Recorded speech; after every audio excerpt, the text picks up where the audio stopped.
Mga kwento ni Felmo.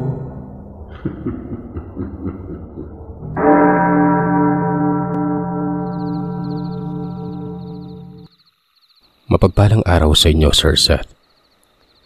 Itago niyo na lamang po ako sa pangalang Beth. Tubong, Southern Leyte.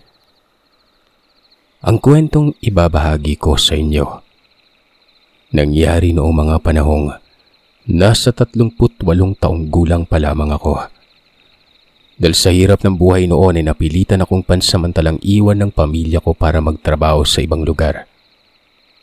Pa-extra-extra lamang kasi sa trabaho noon ng asawa kong si Tonyo, kaya't may mga araw na halos wala na talaga kaming makain. Dahil sa ganong sitwasyon ng buhay namin ay sumama nga ako sa kaibigan kong si Elena na kasalukuyan ding namamasukan bilang kasambahay. Saktong-sakto kasing nangangailangan ng amo niya ng isa pang kasambahay na mag-aalaga sa anak ng amo niyang may sakit noon. Kaya't ako nang nagpresenta. May kalakihan ng pasahod ng mga amo ni Elena, kaya't nainganyo akong mamasukan. Nangako naman ako kay Mister na magpapadala palagi ng pera tuwing sahod noon. At kapag nakaipon na kami ng sapat ay uuwi na ako at ititigil na ang sarili sa pagtatrabaho. Sumang-ayon naman ang asawa ko at nangako din siya na muna umano ang bahala sa mga anak namin. Malaki naman ang panganay naming anak at maaasahan na ito sa bahay. Kaya ito na muna ang bahala sa mga kapatid nito kapag umi-extra sa trabaho ang asawa ko. Kapag nakahanap na talaga ako ng permanenteng trabaho, tumigil ka na sa pagtatrabaho ha. Ako na yung bahala sa iyo at sa mga anak natin. Malungkot na wika ng asawa ko noon bago kami umalis na Elena. Nung nasa lugar na ako ng pagtatrabahuhan ay napansin kong may kalayuan sa kabiasnan ang bahay ng amo ni Elena noon, na siyang magiging amo ko na rin. Bibihira na lamang din akong nakarinig ng ugong ng sasakyan na dumadaan. Konti lamang din ang nakikita mong kabahayan at medyo malayo pa sa bahay ng magiging amo ko. Habang inililibot ko ang paningin sa buong paligid ay masasabi kong malabong galo ang bahay at malawak ang hardin ng bahay na pinagtatrabahuan ng kaibigan ko na yon.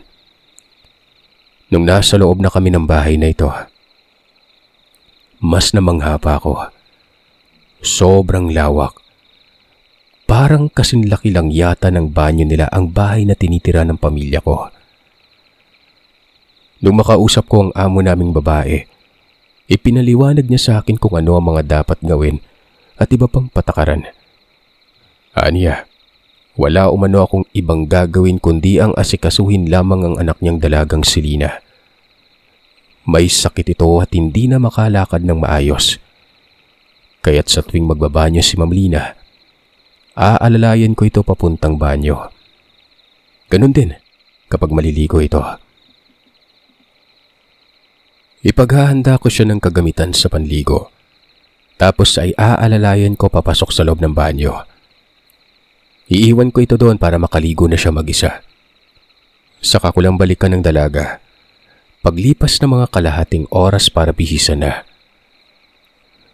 Tungkol naman sa pagkain ay ang mayordomong si Manang Berta na ang magtuturo sa akin kung ano ang mga dapat lutuin. Maselan kasi pagdating sa pagkain ng anak niya yon. Kaya't tandaan ko ang lahat ng mga ituturo sa akin ni Manang Berta. Dahil oras na magkamali ako, mananagot tumano ako noon. Siya nga pala, dapat bago mag-alas 6 ng hapon nailagay mo na yung pagkain ng anak ko sa kwarto niya. Pagkatapos ay lumabas ka na, sa kinaumagahan mo na kunin ang pinagkainan. Minsang sabi ng padre de pamilya. Nagtataka man ay tumango na lamang ako sa sinabi ng amo ko bilang pagsang-ayon. Nang araw ngang iyon ay pinagpahinga na muna ako at sa kinabukasan na umano ako mag-uumpisa. Dinala na ako ni Elena sa silid para sa mga kasambahay para makapagpahinga muna. Kinagabihan, tinanong ko si Elena kung bakit parang napakahigpit na mga magulang ng dalaga na aalagaan ko noon. Kung ganun ba talaga mga ito? Bawal ilabas ng bahay ang dalaga. At higit sa lahat ay bawal buksan ang bintana ng kwarto ni Lina. Dahil hindi ito pwedeng masinaga ng araw noon. Pagpatakpan ng alas 8 ay wala ng mga kasambahay ang dapat magpalakad-lakad sa kabuuan ng bahay. Dapat lahat nasa loob ng kwarto.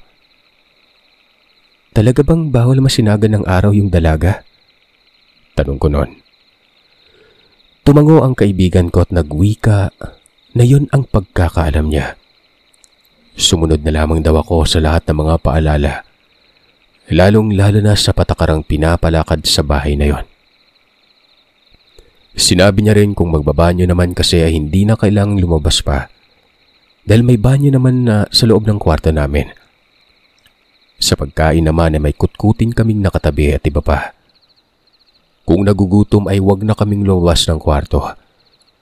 Sundin ko lang raw ang lahat ng sasabihin ni Manang Berta para walang magiging problema. Bago pa man kasi ako dumating sa bahay na yon para magtrabaho, ay marami nang sumubok na mag-alaga sa dalaga. Pero ni isa ay wala umanong tumatagal. Hindi niya alam kung bakit pero halos lahat ng nag-alaga kay Lina ay hindi maipaliwanag ang takot na nararamdaman nung umalis sa mga yon. Hindi niya rin naman alam kung ano ang dahilan kung bakit natatakot ang mga ito. Dahil ayaw namang magsalita matapos kausapin ang amo nilang lalaki. Basta, malaman-laman lamang niya na aalis na mga yon. Mag-i-impake na ng mga gamit. Siguro may pagkamaldita yung dalaga, no? Kaya walang nagtatagal? Tanong ko pa. Umiling si Elena at nagsabing hindi maldita si Lina. Katunayan nga niya numano ay mabait daw ito kaysa sa kakambal nitong si Luna. Yun talaga, lahat na yata ng kasamaan ng pag-uugali ay nasalunan ng dalagang yon. Malayong malayo nga raw ang pag-uugali ni Lina sa kapatid nitong si Luna. Kung ano man yung dahilan kung bakit walang nagtatagal na mag-alaga kay Ma'am Lina, si Manang Berta lang ang nakakaalam. Aniya. Matagal na umanong naninilbihan si Manang Berta sa bahay na yon. At halos lahat ng sekreto ng pamilya ay alam na alam nito. Ang kaso nga lang, kahit na bali-balik na rin niya man umanong tanungin ng matanda, ukol sa dahilan kung bakit walang tumatagal na kasambahay na nag-aasikaso kay Ma'am Lina, ay hindi talaga niya ito mapaamin-amin. Hayaan mo na, hindi naman ako nandito para mag-imbestiga. Nandito ako para magtrabaho at sumuporta sa mga anak ko. Sambit ko. Iniba na nga namin ang usapan dahil pumasok na ang mayordomang si Manang Berta at ang dalagang kasambahay na si Angela. Sa unang gabi ko sa bahay ng mga amo ko, Sir Seth, hindi ako nakatulog kaagad. Namamahayata ako kaya ganon. Pero noong pumatak na ang alas 12 ng gabi, napaiktad ako't napahawak sa dibdib ng makarinig ako ng mga yabag ng paa na tila naghahabulan mula sa taas ng hagdan pababa. Kasunod ng mga yabag na narinig ko ay mga pag-angil na parabang may mga pusang nagbabangayan. Sa pag-aakalang baka mga pusa lamang yon, ikinalma ko na lamang ang sarilit pumikit na hanggang sa hindi ko na namalayan pa ang sariling nakatulog na pala ako. Dumaan ang mga araw, naging maayos naman ang paninilbihan ko. Totoo ang sinasabi ni Elena na mabait ang dalaga at palangiti. Tipong wala akong makitang kapangitan sa pag-uugali niya. Magiliw siyang makipag-usap tuwing inaasikaso ko. Palagi niya rin akong pinupuri at sinasabihang napakabango ko umano. Hindi gaya ng mga naunang nag-aasikaso sa kanya. Masasama ang ugali at ang babaho pat mukhang hindi naliligo. Alam niyo ho, Manang Bet, sa totoo lang, sa ilang araw na inaasikaso mo ako at inaalagaan, naging magaan na kaagad ang loob ko sa inyo. Nagustuhan ko po yung ginawa niyong pag-aalaga sa akin. Tuloy, parang gusto kong palagi na kayong kasama. Sad ni Lina sa akin na parang bata. Sinabi ko sa kanyang hindi naman pwedeng palagi kaming magkasama dahil may gagawin din akong iba pagkatapos ko siyang asikasuhin. Isa pa, kabilin-bilinan sa akin ng ama niyang lalabas na ako ng kwarto kapag papatak ng 6:00 ng hapon at kinabukasan na ulit ako babalik. Nakita ko ang lungkot sa mga mata ni Lina. Nakaramdam tuloy ako ng pagkahabag sa dalaga pero pilit kong binaliwala na lamang yon at ibinaling sa ibang gawain ang pansin ko. Isang umaga, nagmamadali na ako maglakad sa pasilyo paakyat ng hagdan para pumunta na sa kwarto ng dalaga at hatira ng pagkain. Pero nasa kaligitnaan pa lamang ako ng hagdan. Narinig ko ng malakas na boses ng isang babae. Kaboses yun ni Lina pero ang kaibahan lang. Parang galit ang boses na yun at mataray kong magsalita. Halos takbuhin ko na nga ang hagdan, marating lang kaagad ang silid ng dalaga. Sobrang lakas ng kaba ko dahil hindi ko alam kung ano ang nangyayari at bakit parang may kaaway si Ma'am Lina. Pagkapasok ko nga sa loob ay nakita ko ang kakambal nito at siya ang naririnig kong nagtatatalak noon. Pinapagalitan niya si Ma'am at sinisigaw-sigawan. Nakayuko lamang ang dalaga. Nakita kong sunod-sunod ang pagtulo ng luha nito at humihikbi. Awang-awa ako na makita ko siya sa ganong sitwasyon. At para bang gusto kong sawayin ang kakambal niya at pagsabihang huwag pagalitan si Lina. Pero natigilan ako nang makita ko ang damit ni Lina. May bahid yung dugot, maging ang kamay niya ay meron din. Nang malingunan ako ni Luna, pinandilatan niya ako ng mga mata at inutusang linisan na ang kakambal niya. Linisan ko na rin ang silid nito. Bago pa man ito lumabas, muli pa nitong hirap ang dalaga at pinagbantaan na kung uulitin pa raw nito ang gagawin ay talagang malilintikan na raw ito sa kanya. Hindi ko alam kung anong tinutukoy ni Luna sa kakambal niya pero kung ano man yun, hindi pa rin tama ang ginagawa niya. Mali yung sigaw-sigawan niya ang kakambal dahil lamang sa kung anumang pagkakamaling nagawa nito. Hindi ba siya naawa? Nung nililinisan ko ng kwarto ng dalaga ay kumunot ang noo ko. Nang may makita akong karning may dugo pa sa ilalim ng higaan.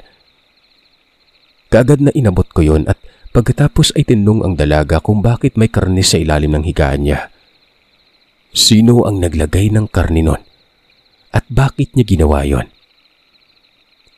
Hindi sumagot ang dalaga sa tanong ko. Malungkot lamang ang mga mata nitong pinasadahan ako ng tingin nun. Di bali na lang iha. Huwag mo na lang sagutin. Ang mabuti pa'y ayusin na kita dyan dahil maya-maya lang ipapasok na dito sa kwarto yung mga magulang mo para tingnan ka. Dali-dali kong ibinalot sa plastik ang karning nakuha ko sa ilalim ng higaan. Matapos kong gawin yon ay nilapitan ko na si Lina para ayusan. Pero gayon na lamang ang gulat ko at hindi agad nakaiwas. Nang bigla akong hinawakan ng dalaga sa bandang bewang. Suminghot-singhot pa yon na para bang asong may inaamoy-amoy. Kinabahan ako. Sunod-sunod ang pagkabog ng dibdib ko sa maniwala man kahit sa hindi. Sa isang kisap mata lang, para bang nakita kong biglang nag-iba ang kulay ng mga mata ni Lina. Naging kulay pula yon. Parang nanlilisik na tumitig sa tiyan ko't dahan-dahan ko na ring nararamdaman ang pagdiin ng may kahabaang kuko nito sa mismong bandang pusod ko nun. Kaya naman wala sa loob na napalakas ko ang paghawi sa kamay niya. Alam kong nasaktan ko siya pero katak-katakang hindi man lang nagalit ang dalaga sa ginawa kong pagtapik sa kanya ng malakas nun. Bagkos ay siya pa itong parang nataranta tagad nung humingi ng tawad sa akin. Minadali ko na lamang siyang ayusan at pagkatapos ay lumabas na ako ng silid. Sa kinagabihan ng araw na yon, hindi na naman ako makatulog. Kaya't ang ginawa ko ay binuksan ko ng bahagya ang bintana. Nang sa ganon ay makalanghap ako ng sariwang hangin.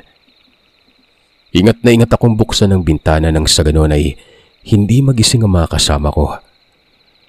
Ang hihimbing na kasi ng tulog nila at walang pakialam kahit na napakaalinsangan ng paligid nun.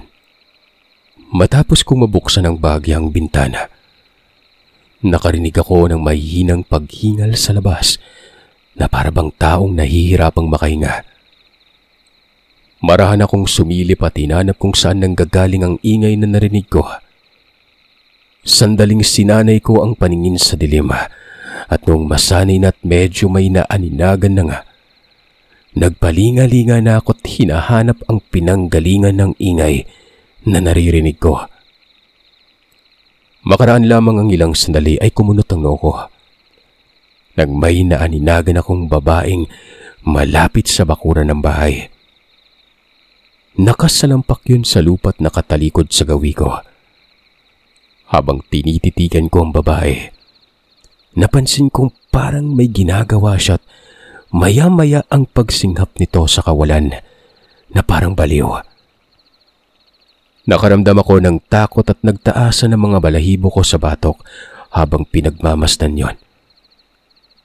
Napatanong pa ako kung sino yon at anong ginagawa niya ng ganong oras sa bakuran. Dahil sa kuryosidad na malaman kung sino ito at kung ano ang ginagawa, napagpasyan kong lumabas ng bahay para tingnan. Panandaliang nawala sa isipan ko ang mahigpit na bilin sa akin ni Manang Berta, na ano't anuman ang mangyari ay wag na wag akong lumabas ng kwarto pagsapit ng gabi. Ewan ko ba, Sir Seth, kung bakit sa dinami-raming pwede kong kalimutan ay ang bagay na yun pa talaga. Nang makalabas na nga ako ng bahay ay sandali akong natigilan sa paglalakad nang may malanghap akong kakaibang amoy. Sobrang baho nun at hindi ko mawari kung dumi ba yun ng manok o amoy kulungan ng baboy na may matagal nang nakaimbak na dumi. Dali-daling napatakip ako ng ilong at akmang magpapatuloy na sana ako sa paglalakad. Nang walang ano-ano'y, dahan-dahang pumihit ang ulot tumingin sa gawi ko ang babae. At nakita ko ang nakakapangilabot nitong pagmumuka. Mabuti na lang talaga't naging alerto ako. Dahil bago pa man ako makita nito ay mabilis na akong nagkubli sa malaking tanim na nasa gilid ng bahay. Mga ilang segundo rin ang ginawang paglingon ng babae sa gawing kinatatayuan ko. At alam niyo bang kahit na nasa pangit na kaanyuan ng babaeng yon at nakakatakot pagmasdan, nakikilala ko ito. Siya ang kakambal ng alaga ko, si Luna. Siguradong sigurado akong siya yon at hindi ako magkakamali. Dahil gaya ng kwento ko, matagal nang baldado si Lina, kaya't tiyak kong hindi siya ang nasa labas ng bakuran, kundi ang kakambal niya.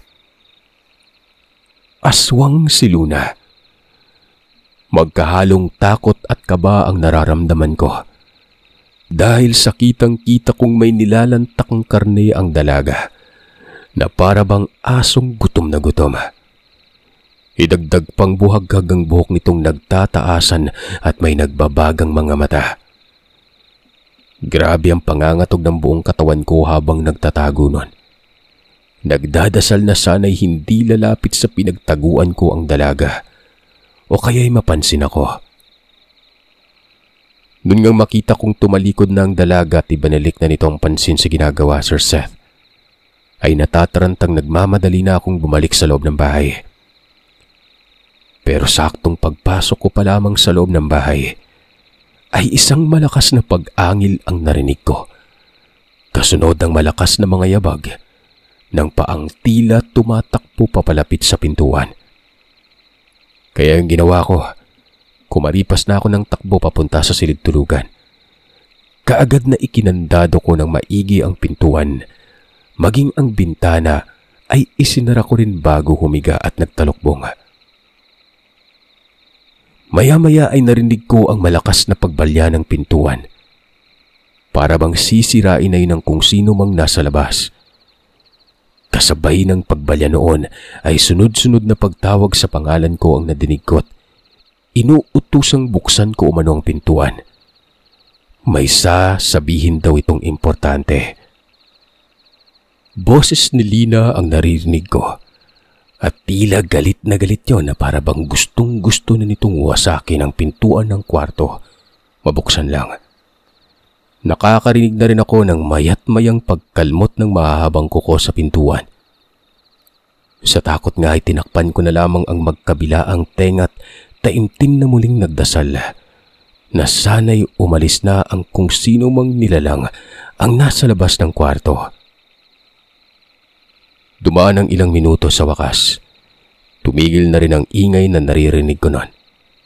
Kaya't nakahinga na ako ng maluwag at pinunasan ng kumot ang pawis na tumatagaktak sa noo ko. Ilang minuto ko ring pinapakiramdaman ang paligid at baka babalik pa ang nilalang. Pero lumipas na lamang ang mga oras ay wala naman na akong narinig pang ingay. Kinaumagahan nga ay lulugo-alugo akong bumangon at nag-ayos na ng sarili dahil dadalhan ko na ng agahan si Lina. Habang naghahanda ng agahan ay hindi ko maiwasang isipin ang mga nangyari kagabi. Natatakot na akong baka makita ko ulit ang nilalang. Dahil sa mayat-mayang pagtulala ko ay hindi ko na malayang napansin pala ni Elena ang naging aksyon ko noon. Dahan-dahan niya akong siniko at tinanong kung may problema ba umano ako. Sandali akong nagpalinga-linga para alamin kung may iba pa ba kaming kasamaan sa kusina ng umagang yon. Nung mapagtanto kong kami lang ang naroroon, ay sinabi ko na sa kanya ang kung ano man ang nakita ko kagabi. Tila hindi naman nagulat ang kaibigan ko matapos kong sabihin yon. Sa halip, ay mabilis niya nang tinakpa ng bibig ko at sinabihang huwag maingay at baka may makarinig pa sa amin. Teka, huwag mong sabihin sa akin alam mo na aswang talaga ang kakambalang alaga ko. Sinabi niya sa akin na usap-usapan nga ito, na aswang ang isa sa kambal na anak ng amo namin. Malakas ang hinala niyang si Luna ang aswang dahil hindi naman pwedeng pagbintangan si Lina. Baldado ito at takot sa maraming tao. Isa pa'y si Luna ang mahilig lumabas ng bahay at madaling araw na minsan kung umuwi. O kaya naman ay sa mga sumunod na araw na ito umuuwit. Walang nakakaalam kung saan naglalagi ang dalaga. Elena, natatakot na ako. Parang gusto ko nang umuwi sa atin. Paano na lang kung pag-initan ako ni Luna dahil nakita ko siya kagabi? Anong gagawin ko? Ayon naman kay Elena, huwag umanong matakot dahil tila hindi naman umano nananalo ng kasambahay kung sakaling totoo man ang usap-usapan. Isa pa, medyo na matagal na rin siyang nagtatrabaho pero minsan wala pa namang nabalitaang may kinatay na kasambahay doon o hindi kaya kinain ng aswang. Kaya mag-relax lamang umano ako at isipin ang perang sasahurin namin. Alam kong pinapakalma lamang ako ni Elena. Kaya niya nasasabi ang mga bagay na ito. Pero ganun pa man na hindi ko kayang kumbinsin ang sarili kong ikalma at isiping kaya kami naroroon dahil sa trabaho. Marami pang bagay ang sinabi sa akin ni Elena para lang kumalma at isiping walang nangyari. Wala akong nakita ng nagdaang gabi. Naguni-guni ko na lamang umano ang lahat. Matapos namin mag-usap ay pumunta na nga kami sa kwarto ni Lina para asikasuhin siya. Pero pagpasok ko pa lang ng silid niya, natuon ang pansin ko sa suot na damit ng dalaga. Madumi na naman kasi ang laylayan ng damit niya at may mga putik-putik na aakalain mong batang gusgusin. Maging ang dalawang paa niya ay marumi din. Magmula nung mamasukan ako ay ilang beses ko nang napapansin ang pagiging madumi niya. Ilang beses na rin akong nakapaglaban ng damit niyang puro putik nun. Tinanong ko siya ukol doon. At nagmadali nang nilapag ang pagkain sa lamesa nito. Nilapitan siya at nilinisan na muna bago kakain ng agahan. Pero habang nililinisan ko ito at inilagay na ang damit sa labahan, napakunot ang noo ko nang maisip kong parang nakita ko na ang damit na suot-suot ni Lina. Hindi ko lang maalala kung saan ko ito nakita at kailan.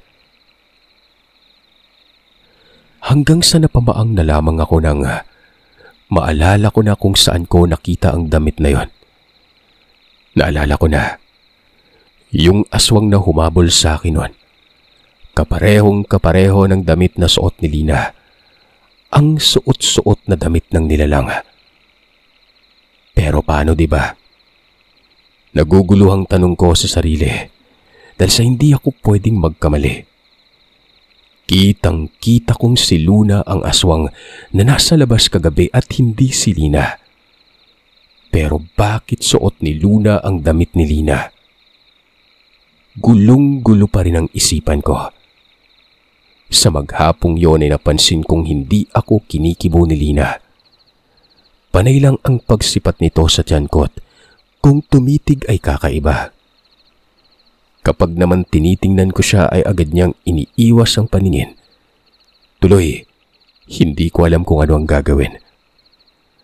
Mas lalo pang nadagdagan ng takot na nararamdaman ko nung minsang sumama ako kay Manang Berta na pumunta sa palengke at may nakausap akong matandang babaeng nagngangalang Purinsya at nalaman niyang nagtatrabaho ako sa malaking bahay na nasa dulong baryo. Nang mga sandaling yun kasi ay humiwalay sa akin saglit si Manang Berta dahil may binili siya sa kabilang tindahan. Kaya nagkaroon ng pagkakataong magkausap kami ni Manang Purinsya. Ayon nga sa kanya, bantog na aswang sa kanilang lugar ang magpamilyang pinagtatrabahuan ko. Kaya nga araw halos walang kababaryo ang gustong kumausap sa magpamilya dahil sa kinatatakutan nila mga ito. Gawa ng hindi lamang sila bantog na aswang, kundi mga mambabarang pa. Hindi ka ba nagtataka kung bakit halos doble ang pasahod nila sa taong nag-aalaga sa anak nilang may kapansanan? Makahulog ang tanong niya. Hindi pa man ako makasagot ay nagsalita na ang matanda't nagsabing ang dalagang may kapansanan umano ang siyang sumalo sa pagiging aswang ng abuela nito. Kung ako sa iyo, umalis ka na sa pinagtatrabahuan mo. Marami namang ibang mapapasukan dyan. Huwag mong hintayin may mangyaring masama sa iyo bago ka pa umalis dyan sa trabaho mo. Ani pa ng matanda. Magsasalita pa sana ako pero agad nang umalis sa matanda nang makita niyang papalapit na sa amin si Manang Berta. Paglapit sa akin ni Manang Berta ay nakakunot ang noong tinanong niya ako kung ano ang sinasabi ng matandang lumapit. Sinabi ko na lamang na nagtanong to kung magkano yung kilo sa karning binili ko. Medyo nataranta ako at kamuntikan pang hindi makahagilap ng isasagot ng magtanong siya. Hindi ko naman kasi pwedeng sabihin sa kanyang totoo.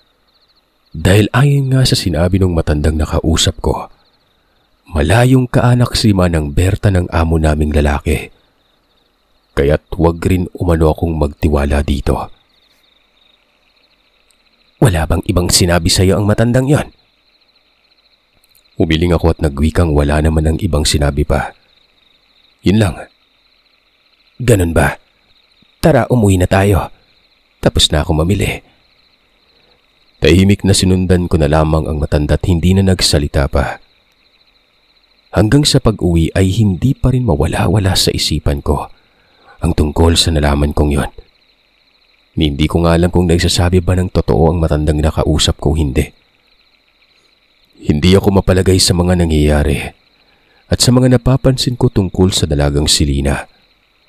Kaya't sinabi ko na kay Elena ang tungkol sa ikinuwento sa akin ng matanda na nakausap ko dun sa palengke. Hindi pa man ako tapos magkwento. Sumabat na ang kaibigan ko't nagwikang huwag ko raw paniwalaan ang sinabi ng iba. Kasi kung si Lina ang tinutumbok, imposible umano. Paano maging aswang si Lina ang makalakad nga lang ay hindi nito magawa-gawa? Kahit na anong pangungumbinsyang sabihin ko sa kanya, wala talaga. Hindi niya ako pinakinggan. kaya't hinayaan ko na lamang siya't hindi na pinilit pa. Isang gabi, mga pasado 10:00 na ng mga oras na yon. Habang nag-uusap kami ni Elena ay bigla na lamang may kumalabog sa pintuan ng kwarto at parang may mahihinang kumukutkot. Kaagad na nagkatinginan kaming dalawa ni Elena at nagtanungan sa isa't isa kung ano ang ingay na naririnig namin noon. Kahit hindi man magsalita ang kaibigan ko ay alam kong natatakot siya gawa ng putlang-putla ang labi niya na parang tinakasan ng dugo sa katawan. Nang hawakan niya ang kamay ko, napakalamig na mga kamay niya tila ba nangangatog. "Huwag mong buksan ang pintuan. Hayaan mo lang kung ano man yung ingay na naririnig natin." Untag na wika sa amin ni Manang Berta at sunod-sunod na umiling. Sabay naman kaming napaigtad ni Elena at napalingon nang marinig namin ang boses ng matanda dahil sa gulat. Ang buong akala kasi namin ay tulog na ito, pero hindi pa pala. "Manang, ano yung ingay na yon? Sino yung kumukutkot sa labas ng pintuan?" tanong ni Elena kay Manang Berta. "Wala yon. Sige na, magsitulog na kayo. Huwag niyo na lang pansinin ang ingay dyan sa labas." Sumenyas na nga sa akin si Elena na humiga na lamang ako at huwag nang magtanong pa. Habang nagpapahinga na kami ay nakarinig na kami ng kung ano-anong huni. At sa palagay namin ni Elena ay nasa loob lamang yun ng bahay. Kaya hindi ko maiwasang matakot. Maya-maya pa ay narinig naming tila nagkagulo na sa labas ng kwarto. Narinig kong sumigaw at nagsalita ang amo kong lalaki sa lengguwaheng hindi ko maintindihan. Ilang sandali pa ay parang nasa labas na ng bahay ang uni. Tila nasa labas na rin ng bahay ang mga amo namin noon. Doon ko kasi narinig ang boses ng amo kong babae at tinatawag ang pangalan ni Lina na siyang ipinagtataka ko. Paulit-ulit ang kakaibang huni na yon, kung kaya't napatakip na lamang ako ng unan sa tainga't nagtalukbong. Nanonood sa aking kalamnan ang kilabot na nararamdaman. Pero ilang sandali ang nakalipas noong alisin ko na ang kamay ko sa tenga at inalis ko na ang pagkatalukbong, ay narinig kong nagsabi si Elena sa akin na pilitin ko na lang na huwag pansinin ang ingay sa labas dahil sa hindi naman daw yun makakapasok sa loob ng kwarto namin. Hanggat walang magbubukas ng pintuan ay hindi makakapasok ang nilalang na yon. Kahit natakot at naninindig ang mga balahibo ko sa katawan, ay pinilit ko lang baliwalain ang mga naririnig ko. Narinig ko ng boses ng mga amo ko kaya't alam kong ligtas na kami't hindi naman siguro nila kami pababayaang mapahamak. Si Manang Berta naman ay nakita kong nakaupo sa gilid ng higaan nito. Tila nakikiramdam lang. Mga ilang minuto pang lumipas ay tumahimik na ang kaguluhang naririnig ko. Sunod-sunod na kumatok ang amo kong babae. Tinawag ang pangalan ko. Kagad namang tumayo si Manang Berta at binuksan ang pintuan nun. Nang mapabuksan niya na ng pintuan, ay pumasok na sa loob ng kwarto ang amo naming babae. Tuloy-tuloy niyang tinanong sa akin kung buntis ba umano ako. Nagulat naman ako sa naging tanong niya pero doon pa lamang ako napapaisip na 2 buwan na pala akong hindi dinadatnan. Napalatak ang amo namin. Tumingin ito kay Elena sabay-sabing, "Di ba Elena ang sabi ko naman sa'yo, huwag buntis ang kunin mong mag-aalaga kay Lina?" Sumabat ako sa usapan at sinabing walang kasalanan si Elena. Dahil sa wala naman siyang alam na buntis ako nun. Maging ako man ay nawaglit na rin sa isipan kong ilang buwan na pala akong hindi dinadatnan. Sa mahinahong boses ay humingi ng tawad sa akin ang amo namin at sinabing hindi na ako pwedeng magpatuloy sa pagtatrabaho. Buntis nga umano ako. Sinabi rin ng amo ko na kaya pala sinusumpong ng pagkaaswang ang anak niyang inaalagaan ko dahil sa naaamoy nito ang sanggol na papausbong pa lamang sa sinapupunan ko at nararamdaman ito ang pagtibok ng puso ko na siyang nagdudulot ng matinding pagkagutom sa laman ng tao at nag-uudyok na bibiktimahin ang ipinagbubuntis ko noon. Sinabi niya rin na bukas ay umalis na daw ako. Huwag na magpapakita pa sa alaga ko. Umalis saglit ang amo ko at pagbalik nito ay may bitbit na itong sobrang may lamang pera. Binigay niya ito sa akin at sinabihang huwag nang lumabas ng kwarto hanggat hindi pa sumisikat ang araw. Dala ng pagkabigla ay hindi ako agad nakapag-react sa lahat ng mga sinabi ng amo ko. Kinuha ko na lamang ang perang inabot at dangko ang isipang naupo nun. Kinabukasan ay hinatid na nga ako ni Elena pabalik sa baryo. At magmula noon, wala na akong naging balita pa tungkol sa kaibigan ko na yon. Matapos niya kasi akong ihatid, bumalik na rin siya sa pinapasokang trabaho at hindi na nagparamdam pa.